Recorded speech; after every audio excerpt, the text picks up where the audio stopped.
Como acontece a corrupção das pessoas de bom coração? Como isso vai se dando ao longo de um tempo? Vamos falar sobre isso na meditação de hoje.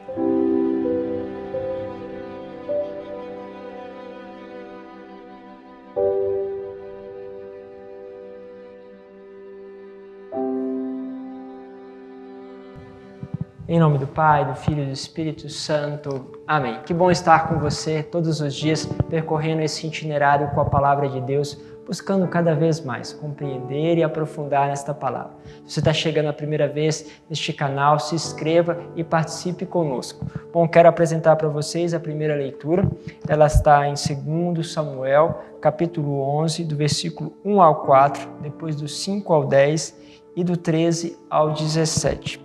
Diz assim: no ano seguinte, na época em que os reis acostumavam partir para a guerra, Davi enviou Joabe com os seus oficiais e todo Israel, e eles devastaram os países dos amonitas e sitiaram Rabá.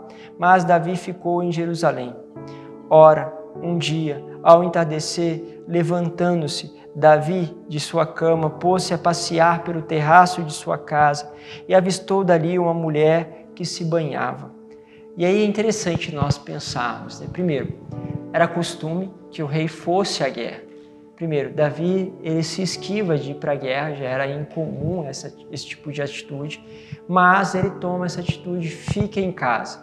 Quando fica em casa, ele vai sair para passear no seu terraço e avista ali uma mulher tomando banho. Então está diante dele uma tentação, ou seja, alguém que não lhe pertencia. Ele observa. E que seria a prática aqui? Seria se esquivar, seria não olhar mais, não permanecer sobre o olhar naquela circunstância, mas se afastar. Mas o que ele responde? Permanece, começa a desejar. E muitas vezes isso vai acontecendo, porque você pode ter uma atração por alguém, pode olhar por alguém e às vezes o seu olho vai em direção ao corpo daquela pessoa porque isso atrai você, mas isso ainda não é pecado. O pecado é quando você, sabendo que aquilo não lhe convém, você livremente decide permanecer. E é lógico, cultivar aí as fantasias e trazer para si, no desejo do teu pensamento, para a tua vida algo que não lhe pertence. Então, por isso, se você cobiçar a mulher do próximo em pensamento, já cometeu adultério. Mas como é isso? Sim, o olhar vai, mas se você permanece, se torna, então, pecado. Santidade o olhar vai, você percebe. Às vezes você, como Davi, foi surpreendido numa situação que você não esperava, você viu, mas você começa a escolher sair daquela circunstância. Então, o que faz Davi? Ele percebe que era uma mulher bonita. Davi procurou saber quem era essa mulher, ou seja, ele foi se aprofundando, gostou do que viu, começou a procurar informação para ela. Disseram que era Betsabeia, filha de Eliã, mulher do Etita Urias. Então Davi enviou um mensageiro para que a trouxesse. E aí tá bom, o pecado que estava agora no pensamento começa a se tornar verdadeiro, ou seja, ele começa a trazer uma certa concretude a esse pecado, porque agora ele atrai aquela pessoa para si. Por isso que a coisa começa muito sutil. Pode ser que ele só queresse conhecê-la, ter de uma certa forma, pelo menos escutar a sua voz, né? Ele não teria uma relação com ela, não teria, mas já começa. Algumas vezes acontece isso. Pessoas que vão começando, mas padre, eu só tive uma palavra com aquela pessoa. Aí começa com uma palavra mais próxima, uma palavra de mais intimidade. Aquela palavra de intimidade vai crescendo e de repente cai no pecado do adultério. As coisas vão começando. Eu estou falando aqui de um homem segundo o coração de Deus. Estou falando de qualquer homem para dizer, mas padre, eu sou uma pessoa firme nos meus propósitos. Sou uma pessoa que sempre escolheu pelas coisas de Deus. Isso nunca vai acontecer comigo. Se você não vigiar, se você começar a dar brecha em pequenas coisas, sim, pode acontecer. Isso vale Nós estamos falando aqui de desejo na área da afetividade, da sexualidade, mas isso vale para um bem, para um trabalho, para outras coisas que você vê, não lhe cabe a responsabilidade, você não é responsável, mas você começa a desejar, querer aquilo para você, mas aquilo, por exemplo, é um trabalho de uma outra pessoa, mas você quer aquela atividade daquela pessoa. Isso acontece muitas vezes em trabalhos voluntários. Você vai atraindo, depois você vai movendo as coisas para que aquilo que você deseja venha para você e você retirar do outro. Perceba essas atitudes.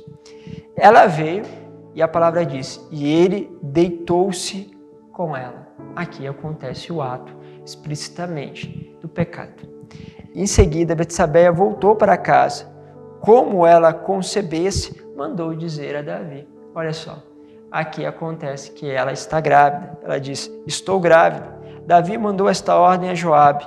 Manda-me Urias, o hitita, e ele me mandou Urias a Davi. Quando Urias chegou, Davi pediu-lhe notícias de Joabe, do exército e da guerra. E depois disse, desce à tua casa e lava os pés. Urias saiu do palácio e em seguida este enviou-lhe um presente real. Mas Urias dormiu à porta do palácio com os outros servos do seu amo e não foi para casa. E aí por quê? Porque a ideia de Davi era, eu dou um presente para ele, eu embriago um pouquinho ele vai para casa, tem relação com a sua esposa e, consequentemente, o filho que vai nascer, que é meu, ele vai achar que é dele. A consequência é que o pecado fica escondido. Olha só que astúcia. Eita, muitas vezes nosso jeitinho brasileiro de resolver as coisas, né? Aquela astúcia para tentar resolver as coisas que estão erradas. Davi começa a cair aqui, vê que a decadência vai começando. E olha que em pouco tempo, um homem segundo o coração de Deus, um homem que lutou para Deus, um homem que conseguiu grandes vitórias no Senhor, de repente tudo vai indo embora. E aí, enfim, contaram a Davi, dizendo, Urias não foi para a sua casa. Davi o convidou a comer e a beber na sua mesa e o embriagou. Mas, ao entardecer, ele retirou e foi se deitar no seu leito, em companhia dos servos do seu senhor, e não desceu mais uma vez para a sua casa. Na manhã seguinte, Davi escreveu a carta a Joabe e mandou-a pelas mãos de Urias, e dizia nela, colocai Urias na frente, onde o combate for mais violento, e o abandonai-o para que seja ferido e morra. Entende? Agora ele manda a carta para o próprio Urias. Olha aqui, Urias estava levando sobre ele a própria condenação. Faz isso por ser um bom soldado, não queria ir para casa, porque os outros soldados não foram para casa, só ele estava tendo aquela oportunidade e não queria se sobrepor aos outros. Urias leva sua carta de condenação e assim acontece que Joabe, que sitiava a cidade, colocou Urias no lugar onde ele sabia que estariam os guerreiros mais valentes. E os que defendiam a cidade saíram para atacar Joabe e morreram alguns do exército na guarda de Davi. E morreu também Urias, o hitita. Assim, discretamente, sem ninguém saber, por uma capacidade, porque Davi tinha ganhado uma capacidade de entender a guerra. Ele sabia que alguns lugares, alguns pontos no movimento do tabuleiro da guerra não poderia ter gente ali porque morreria. O que ele faz? Ele coloca naquele tabuleiro, naquele lugar, aquele peão, vamos dizer assim, no jogo de xadrez, que ele saberia que ia morrer. Assim ele mata discretamente, aos olhos dos homens, um homem, mas como nós sabemos, não dá para fugir do olhar de Deus. Assim, este homem, que era um homem segundo o coração de Deus, começa o seu caminho de decadência. Ali percebe-se que um homem bom pode recair em pecados gravíssimos.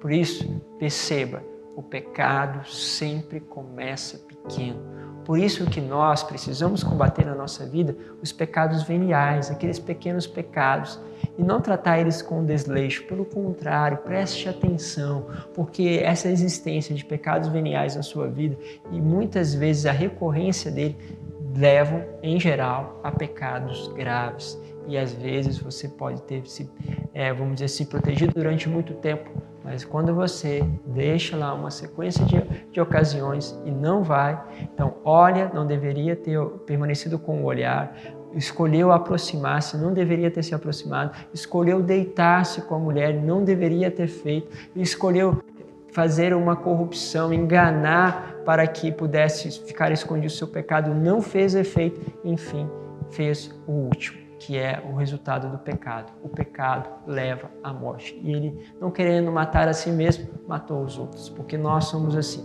Se nós, às vezes, no pecado, não eliminamos os outros, eliminamos a nós mesmos. Alguém sempre, diante do pecado, da raiva e da ira, alguém sempre tem que responder e tem que pagar por isso. Não é assim. Ele pagou todas as nossas dívidas. Por isso voltamos sempre ao encontro do Senhor. Deus vos abençoe, Pai, Filho e Espírito Santo. Amém.